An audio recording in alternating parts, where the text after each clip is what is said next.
তুই যা খেতে চাস এই হাঁড়ি থেকে আমি তাই বের করে দিতে পারি। আমি রাবড়ি, রসগোল্লা, দই আর সরভাজা খাবো। ভাই এত কিছু যখন খাচ্ছিস তোর বাপের গাঁড় ভাজাটাও খা।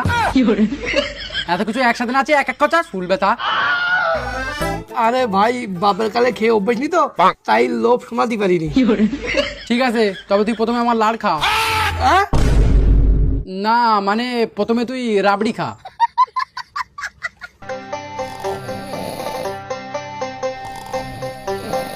মহিদুল, এ মহিদুল, বাড়িতে আছিস নাকি? কেডা? এ আমি তোর নানির ভাতার।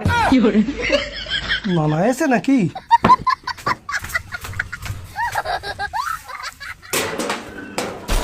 ও তুই কুরুল রক্তকোষের বেটা? আরে ভাই আমার নাম কুরুল না, আমার নাম নুরুল। ও নুরুল কুরুল যাই হোক, তা তুই আজকাল ভিক করতেছিস নাকি? দাঁড়া, ঘর থেকে ভিক নিয়ে আসি। এ ভাই দাঁড়া দাঁড়া,